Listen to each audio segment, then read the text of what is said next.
This is Mahri, success coach, angel tarot card reader, and reconnective healer, coming to you from the base of Mount Shasta in McLeod, California. Hi everyone, I'm Dr. Steve Simpson. I'm a mind coach, hypnotherapist, and fellow of the Royal Society of Medicine. And I'm speaking to you today from beside the Thames in beautiful London.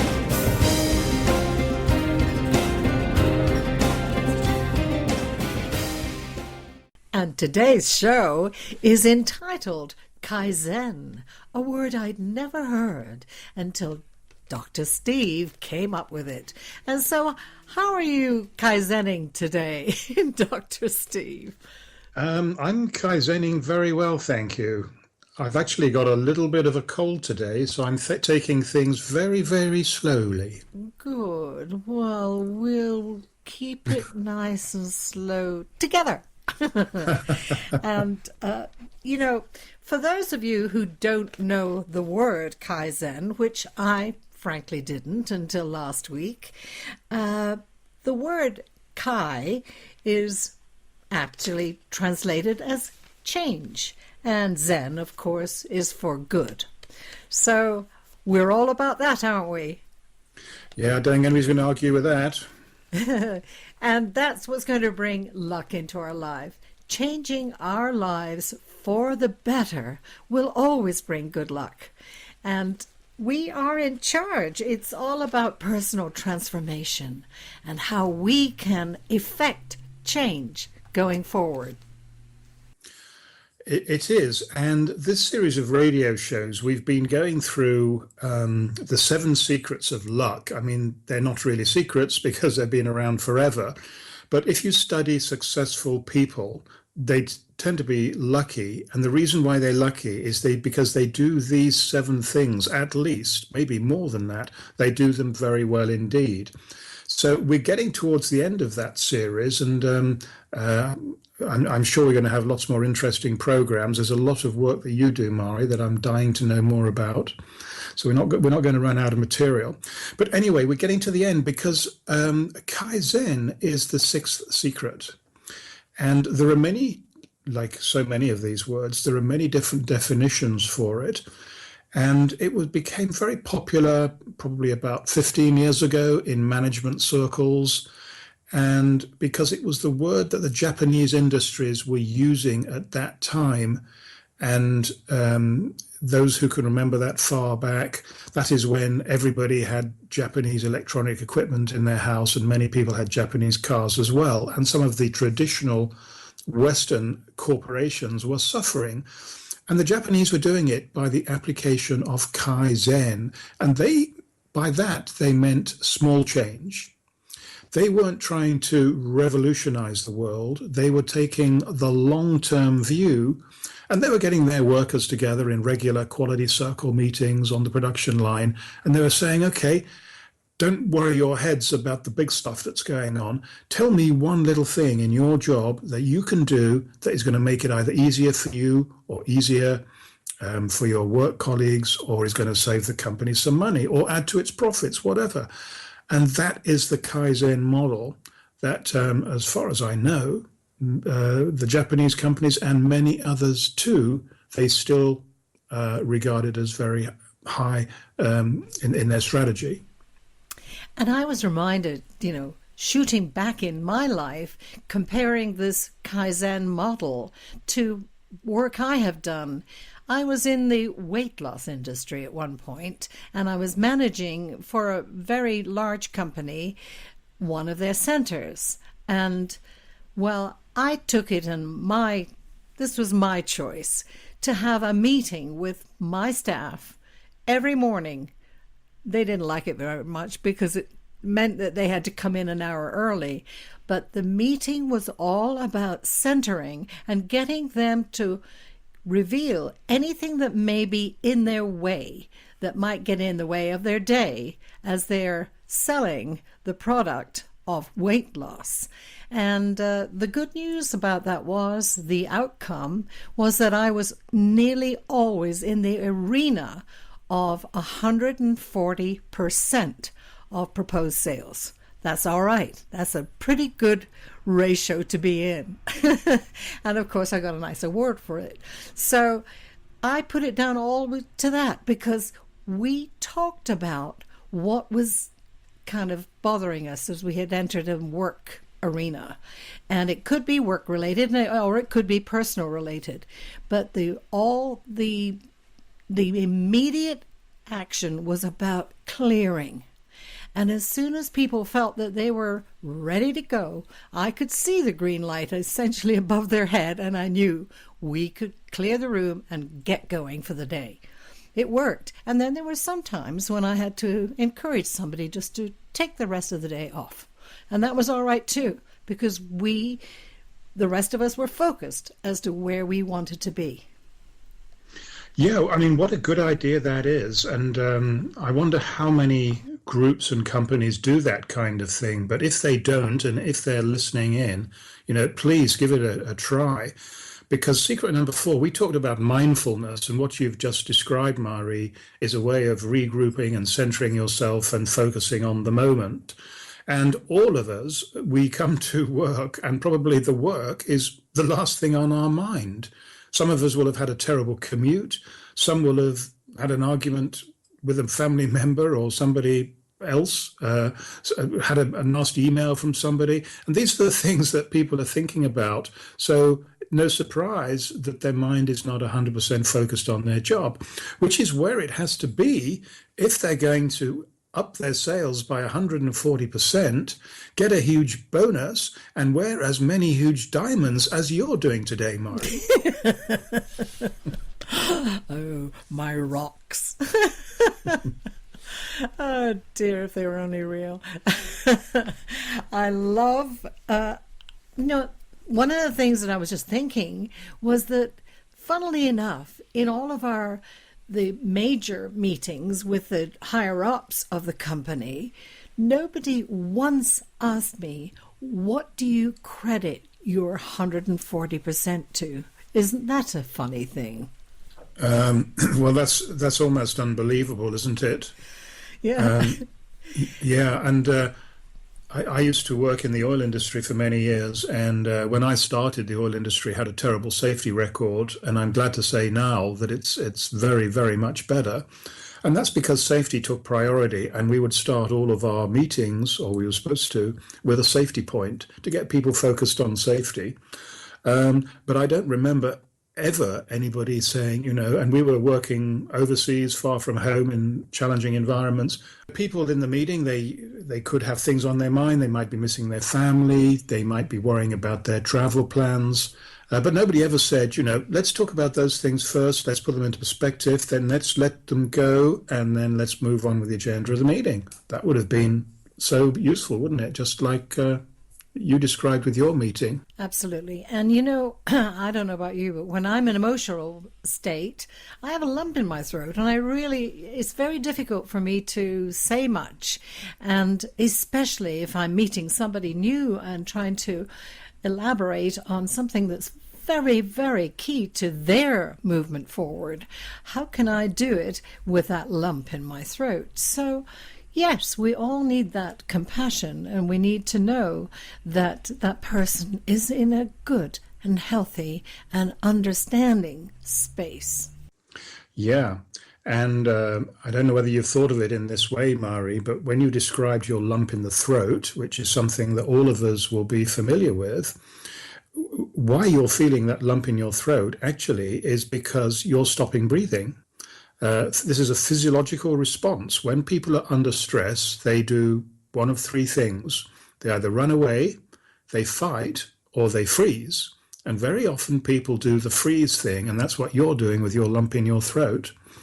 And that's why people stutter when they get nervous and things like that. So there you are. A mindfulness meeting would have definitely helped you to start breathing again. Yes, and it's all about clearing to a point where people come to an understanding that everything that is coming into their field, they are inviting. So why not make it a really good invitation that is something that is loving and caring and calming? Yeah.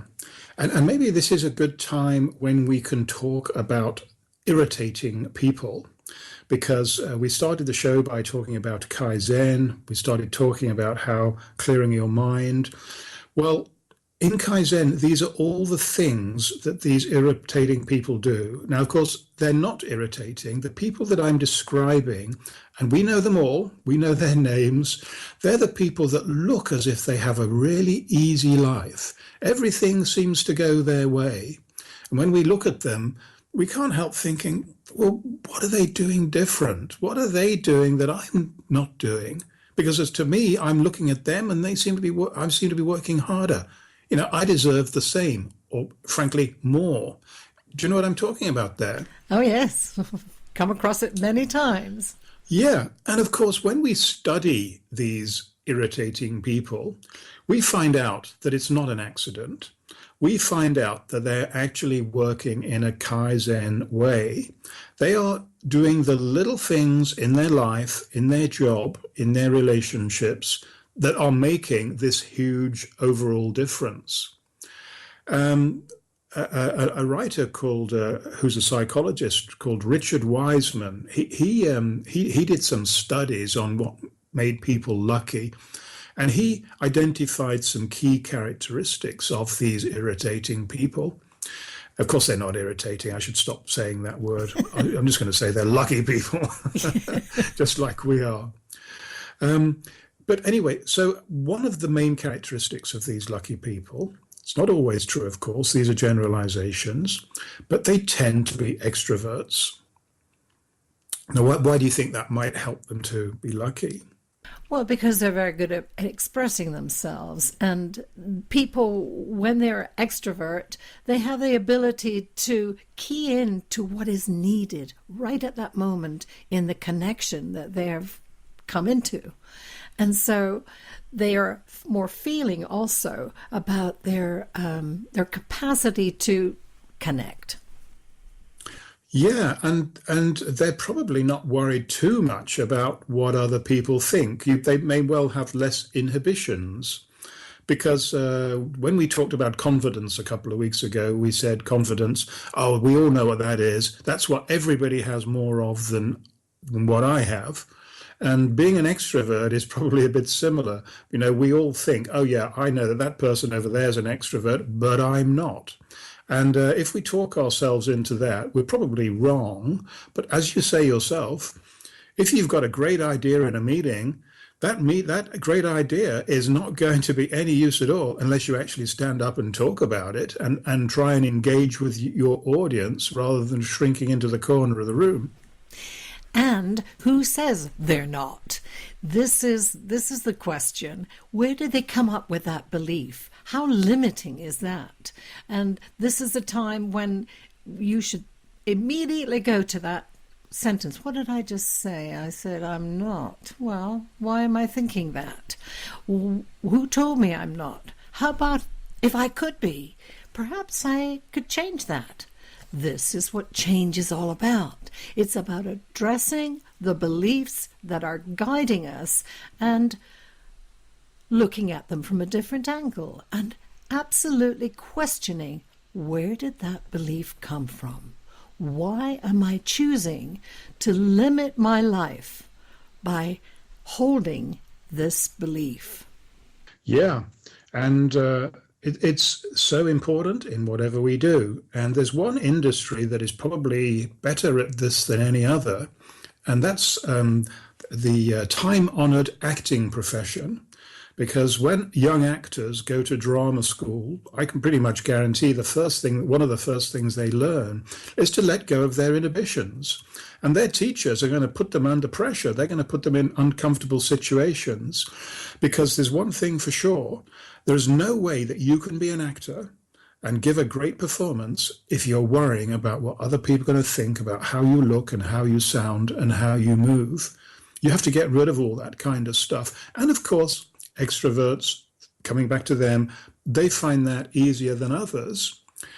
And another reason why extroverts tend to be lucky, or often are lucky, is because they are outward looking by definition. They have large social networks. And human beings, as we've said many times, we're social animals. And the more people we know, the more people that can help us when we get into trouble, the more new jobs coming up we're going to hear about, the new opportunities to go to a different place on holiday. All of these things are going to take us out of our comfort zone, out of that lazy place where we would be without lots of friends and family encouraging us to do new stuff. Guess what? They get lucky. I totally agree. And I have watched this going through probably more about 40 years now of study with the personal growth industry and watching people who come into meeting and they appear to be very shy. They appear to be locked up or whatever title you want to put in it. And I guarantee if they stay with the program, they will overcome it and shock everybody known around them because they have totally dropped the shell and chosen a different avenue and watched how it has propelled them into a whole new vibrancy. Yeah, and you mentioned they've chosen a new avenue. And guess what? That was just the next thing I was going to talk about, because another characteristic of these lucky people that Richard Wiseman described, he says they're definitely people who've got an open mind, and they tend towards being unconventional. Now, what do you think about that? Well, I have one person in mind right now, and I remember this is actually comparatively recent. This person would sit in the meeting and they would be way back and we never heard a peep out of them until finally the facilitator would say, well, what do you feel about this? And they would sort of stumble into it. And it seemed only probably about 2 meetings later that this individual just started to shine. And it was when they realized that it was, first of all, they were safe because the people around them had been in the meetings together and they were beginning to trust one another. So there was a trust element there. And then the safety of the encompassing group. So that helped them. But when they decided to step into their power, a whole new being showed up. And I saw people become clear that they were interested in art, something that they had never really realized before, etc. And these amazing pictures were showing up. And where had they been hiding? They had just been hiding in a word of, I'm not good enough, or I can't do this. That's all it had. It was only their self-chatter that had made them make that choice not to be involved. Yeah, well, I can see a career for you as a business consultant after this show. I'm quite sure high-powered executives are already speed dialing you. Because you're talking a lot of good things that companies should be doing, because companies go to great lengths, especially nowadays, to hire the very brightest graduates, and they pay them the most stunning salaries and bonuses. But if that's that's only the start. If you can't provide these people with the right sort of environment that will encourage them to let go of their baggage, to think out of the box, to be creative, to engage with fellow workers, that is just so important, because that's where the great ideas and motivation for the workforce are going to come from. And again, from our experience, we've seen many companies that just seem to forget about that. Well, this takes me to a place where I'm thinking about the children. And I'm thinking about how our educational system is questionable when it comes to the extent of their creativity in every avenue. I have designed a program, and it's called That Little Feeling Workshop. And frankly, it's not just for children, it's for everyone. But I did my thesis surrounding this. program. And what it did was it helped the children to get into themselves and understand what intuition was. It also taught them how, by choosing a way of governing their being, that is, if loving is a way of being, what are other ways of being, is what I'd ask them. And these children, from the age of 5 through 11, were very verbose in the way of describing ways of being, and they came up with all different types of ways of being. And at the end of the course, their statement that they would give to their parents or their teacher, whoever it was: my name is Johnny Smith, and my purpose is being loving, kind, and playful, or something like that.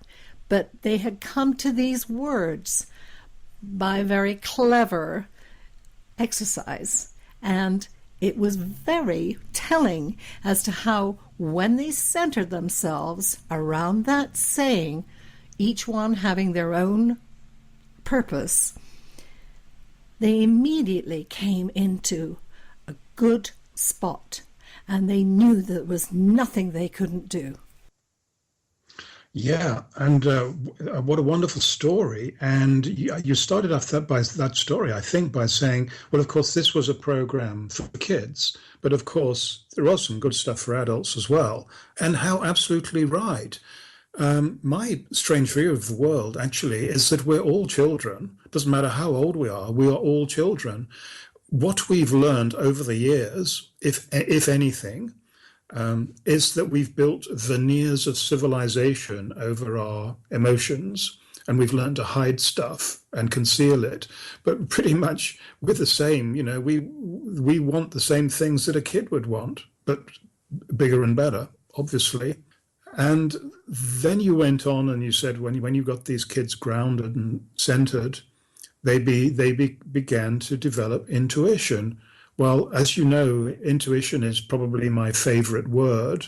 I think I mentioned it on another show. If there was one thing that I could have for myself more of, if there was one thing in my work with clients that I could give them more of, it would be that word intuition.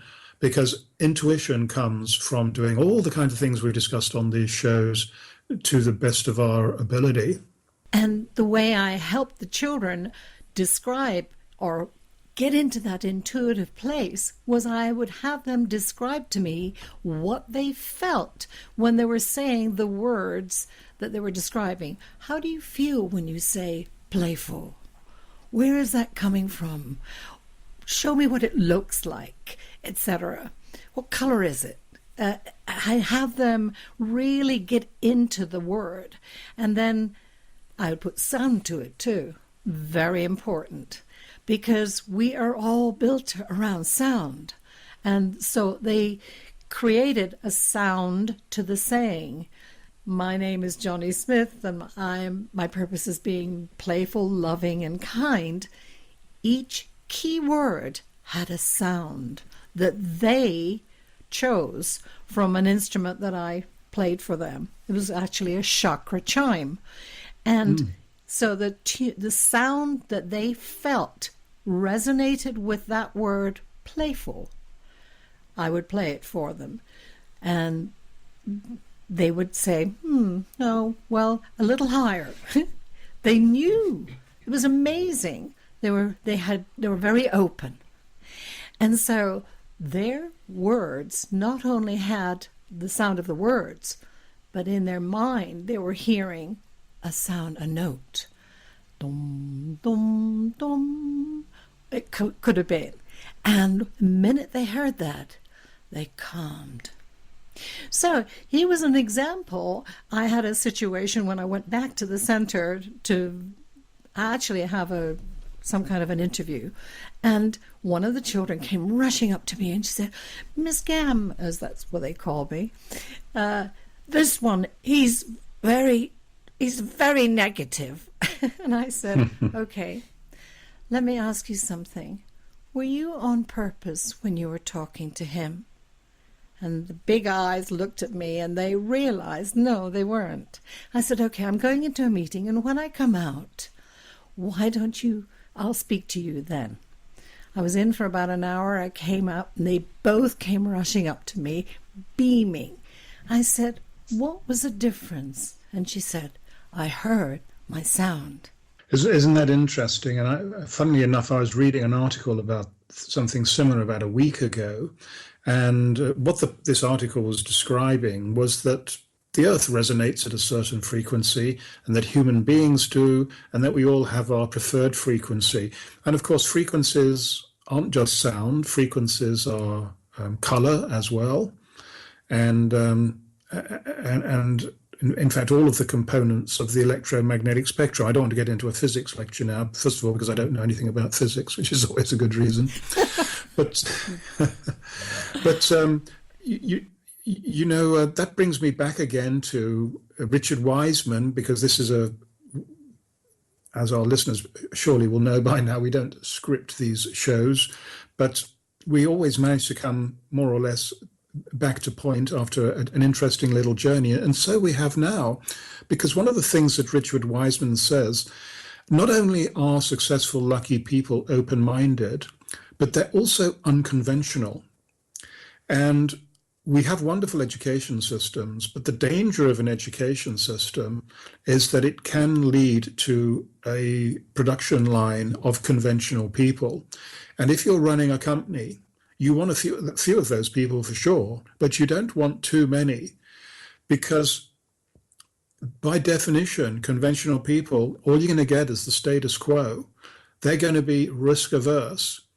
Now, if you're too much of a maverick, then that can be dangerous. So you need people to rein you back in there. But really, what you should have in a team of people is people actually reaching out in all different directions, you know, seeing how far their spider web goes. And then when they touch something that's hot or dangerous, just pulling their hand back quickly before anybody gets hurt.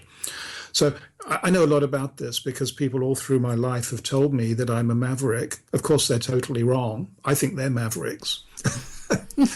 But Point of view. I mean, if you never ever consider any of these things, you're going to miss out. I mean, a lot of the things that we consider, we can't prove. They may not be of any benefit. But sometimes you have to kiss a lot of frogs before you marry a prince or a princess. So we're definitely frog kissers, I think, aren't we? Oh, that's another show. Yeah. And, well, of course, here we are. I have come up with some words of wisdom here, wisdom in rhyme, that my dear guides have thrown upon me. And this one actually has an amazing painting that goes with it. And it's entitled Universal Harmonic Connection. Each sound that enters our being connects to the wholeness within. It travels through eons of time to be here in this time we are in. Some of those sounds bring unrest, reminding us where we must be, far away from all the discordance, in a place that is restful and free. Those vibrations bring clear understanding, letting nothing escape from our mind. We're connected to what's in our being, of a truly nurturing kind. We discover each note has vibration that connects to each energy plane, allowing each sound to bring healing and balance and light to our brain. The stars hold the creation of the harmony we feel inside. There's never a time without music. Even deafness can't let it hide. We must honor this gift we've been given as a gift of deep introspection, a gift of music that touches our soul with universal harmonic connection. Well, doesn't that sum up all of the various things that we were talking about, but in such an elegant, eloquent way? And it's that you actually mentioned healing frequencies. and I'm quite certain that they do exist. Frequencies are there for a reason. Just But play as an you F on your piano that an touches F, the heart. There you are. That's just a yeah, clue. yes, yes. Well, I think it's a topic for a whole show, isn't it? And we could have you demonstrating some of these notes. That Most would be definitely. fun. I'd be delighted to do that. It does Yeah, work. yeah. And j- again, just going back to intuition, my brain works in a rather slow way. I send things round and round my brain until something else pops up. So I've been thinking about this for 10 minutes since you mentioned intuition. And I've been tying it back to being a maverick and being openness and being open. But because my background, I'm a medical doctor, I studied a lot of biology, I'm fascinated by human evolution and things. One of the things that we can do that other organisms and species can't do as well is that we're very good at pattern recognition. We're very good at, usually it's visual, but it could be sound as well, being confronted by lots of inputs and being able to make sense of it all very quickly. You know these eye test charts they use? They're called Rorschach, not Rorschach, but you know what I mean. They got the dots, and if you can't see the number, you're colorblind or something. Well, we're always joining the dots together, or if we're good at pattern recognition, we are. And it's done unconsciously, which is why it's so quick. It's why people who are lucky people, they recognize people's names and faces very quickly because they are joining the dots. They are seeing the pattern. Some people are able to see a hologram. Almost all of us, it takes us a little while to work out what it is we're seeing, because when holograms first came out, we'd never seen anything like this before.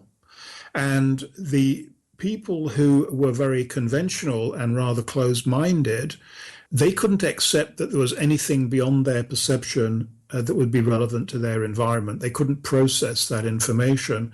Whereas the Mavericks, the more open-minded people, they were confused because they had something in front of them that they couldn't work out what it was, but they allowed their circuitry to analyze, to churn around this image, and then suddenly, hey presto, they saw this three-dimensional object in front of them that wasn't three-dimensional, but they knew what it was. And the key word right there was allowed.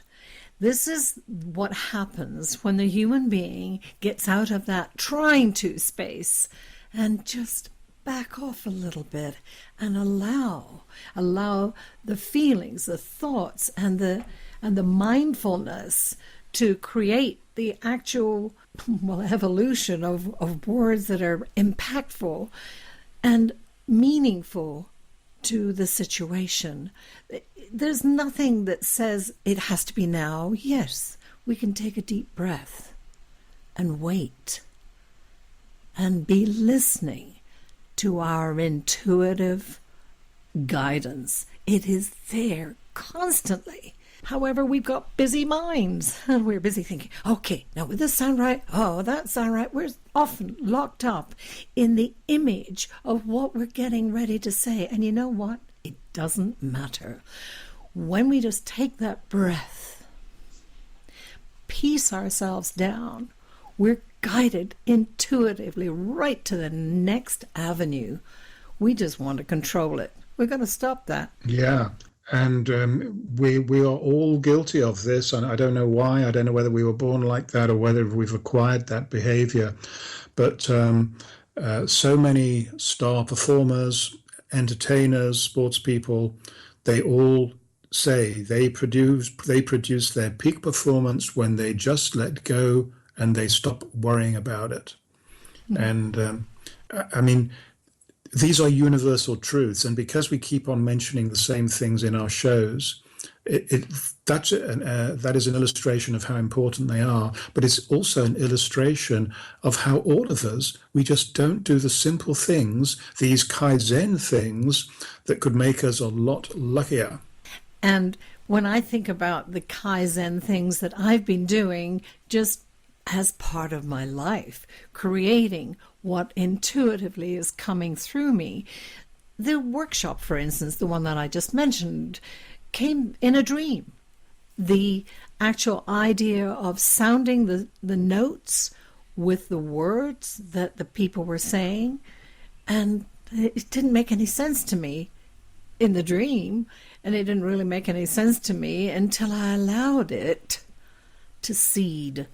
And as soon as it seeded, I mentioned it to one of my fellow coaches, and he said, "Oh, I know exactly what you need." And I said, "What's that?"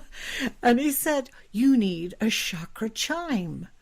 And I said, "Oh, I never heard of that." He said, "Well, let me just give you this name of this person." The person was in Canada, and I wrote to them and I said, "I want one of your chakra chimes." Sure enough, next month later, I received this beautiful chakra chime. It was just everything plopped into place and allowed it to evolve. However, what did I come up against? I came up against the brain-thinking headmistress who was delighted about what I was thinking about presenting to the children. But guess what? Her mind was telling her, "No, I can't do this. It sounds too off-center for the school situation." So, and she was actually crying. She was very emotional about it because she could see the power in getting these children in touch with their intuitive being. Definitely. That's what they call resonance. Yes. And it's why when soldiers are marching across a wooden bridge, the sergeant major will call out the order "break step," which means they stop marching, they walk randomly, because if they're marching at the same pace, they can get the bridge resonating and the whole thing will just fall down. And they had the same problem on the space shuttle, by the way, a couple of years ago. And it went slightly out of orbit because it got into a resonance with something, and they had to find out what piece of equipment was causing this. But back to me. I like that. Yeah, back to me and my musical ability. And this won't take very long to tell you about, I can assure you. But I've just started to learn how to play the bass guitar. My theory is that it only has 4 strings and not 6, so it should be easier. I don't know whether that's true or not, but I just enjoy playing around with it. I'm deliberately not learning chords in the conventional way. I'm just taking notes at random. And as I'm holding guitar, some of them actually go right through me. They just resonate with my chest. And I always make a little note of, gosh, what are those notes? Because I don't know whether that's healing me, but it feels good. I know that. I don't think the neighbours are liking it too much. I have to say that they've obviously got very poor musical taste. They're breaking your windows so they can hear better. Oh boy, I think we have done a beautiful synopsis of what brings Kaizen and change into our beings. Do you have any further things to enlighten us with about the Kaizen end of things? I think there's a danger I said too much, especially with my bass guitar. So I'm just going to remind ourselves and to remind our listeners, it's the little things you do that are going to make a huge difference. You don't need to solve food hunger. It'd be wonderful if you could. But if you could just draw a little list every day of the little things that you can do, before long, you're going to be rewarded for that. And I'm very excited because next week I have a meeting with somebody who is very, very good at that. He may not be very well known in your country, but it's Sir Clive Woodward, who was head of coaching for our Team GP Olympic team and also our rugby team that won all kinds of world titles. So I'm looking forward to that meeting, but I'm certain that he practices the art of Kaizen. That's one of the things we'll be talking about. So there you are. And for all of you listeners, it's time for you to jump in and tell us what kind of Kaizen that you have put into practice in your lives, and or what is it that you'd really like to know more about in the discussion about luck. And before we go, Dr. Steve, What is the next topic that you have in your mind right now? Now, this is the one that's an exception. And all of the things we talk about are very, very positive. This one is not quite so positive, but we're going to address it in a very sensitive way. And if we do it right, we're going to turn it into a positive. But it concerns the subject of adversity, because even lucky people, all of us, we will go through periods of our life facing adversity. And it's how we approach that and how we feel about adversity emotionally that can really be a game changer one way or the other. But one of the things that I do is I profile champions and I write about them. And every single one that I can think of right now, they've all had huge adversity in their life. And the way they came through the other side defined them as a champion. So I believe that's what we're going to be talking about. And we're going to be interviewing somebody who's had quite literally a life-changing experience about that. So hopefully that's whetted all of our appetites for next week. In the meantime, as Mahri says, please let us know your comments and everything else. And let us know if you'd like to be on the show, by the way. We're always looking for talent. So thank you, Mahri and Harry. And we will meet again soon. Thank you, Dr. Steve. Angel Corner Retreat Radio is produced by Happy Radio Network in our studios in McLeod, California. Thank you for listening.